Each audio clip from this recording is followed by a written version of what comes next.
नमस्कार, माझे नाव अर्पिता आनंद शिंदे आहे। मी श्री छत्रपती शिवाजी विद्यालय टेमघर मध्ये 7वी इयत्तेत शिकत आहे। आज आपण बाल मैफिल वाचन करणार आहोत। त्यांची लेखिका आहेत सुचित्रा साठे। रोहनच्या मामाचं लग्न होतं, त्यामुळे 8 दिवस सगळ्यांनाच चैन होती। आज लग्नाचं सूप वाजल्यामुळे सगळे घराकडे परतत होते। गाडीत बसणार एवढ्यात रोहनला तहान लागली। आई पाणी दे ना, रोहनने आईकडे मोर्चा वळवला। आई आधीच खूप दमली होती। जा घरात जाऊन पाणी पिऊन ये पटकन, आईनं सांगताच रोहन घरातून छोटी पाण्याची बाटली घेऊन आला। घोटभर पाणी प्यायला आणि आई ही बाटली ठेव म्हणत घाईघाईने ड्रायव्हर शेजारी बसला। दुसरे काही उद्योग सुचले नाही की पाणी हे रोहनचं नाटक आईला माहिती होतं। रोहन, पाण्याची बाटली ठेव तुझ्या जवळ, पुन्हा लागेल तुला। चुळबुळ्या रोहनला बाटली सांभाळायची नव्हती। त्यानं बाटलीतील पाणी ओतून टाकण्याचा खेळ केला आणि बाटली फेकून दिली। शांतपणे बसून राहिलेल्या आजीच्या नजरेतून ही गोष्ट सुटली नाही। त्यावेळी ती काही बोलली नाही। इतकंच 2-4 दिवसांनी शाळेतून आल्यावर आजी आणि रोहनच्या गप्पा रंगात आल्या होत्या।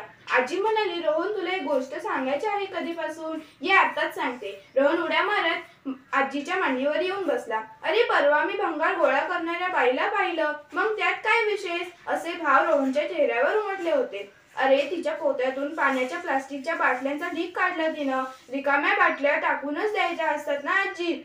रोहन पुटपुटला। हो रे, तिचं ते कामच होतं, रिकाम्या प्लास्टिकच्या बाटल्या गोळा करायचं। ते तिनं केलं। ते करताना तिच्या लक्षात आलं की त्या प्रत्येक बाटलीत थोडं थोडं पाणी आहे। तू ओतलंस तसं तिनं तिथंच ओतून टाकलं असतं तरी चाललं असतं, पण तिने ते रस्त्यावर ओतून दिलं नाही। काय केलं आजी तिनं? रोहन लक्ष देऊन ऐकू लागला।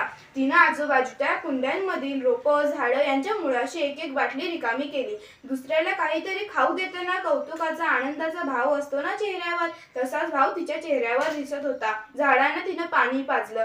पाणी म्हणजे जीवन, जणू त्या हरित सृष्टीला जीवनच बहाल केलं। त्यासाठी आपला वेळ दिला। वाढीव कामच तिनं केलं, तेही स्वतः अर्धपोटी असताना। या हिरव्या सोयऱ्यांची तिनं काळजी घेतली, त्यांना त्यांचा खाऊ दिला आणि हे करताना पाण्याचा अपव्यय टाळला। ते फुकट जाऊ दिलं नाही। पाण्याचं महत्त्व तिनं ओळखलं होतं। पाणी वाचवताना झाडंही वाचवली होती। ही जाणीव असणं खूप महत्त्वाचं आहे, नाही का? खरं तर ती बाई अशिक्षित, निरक्षर, तिला वर्तमानपत्र वाचता येत नाही। जल साक्षरता हा शब्दही तिला माहीत नाही।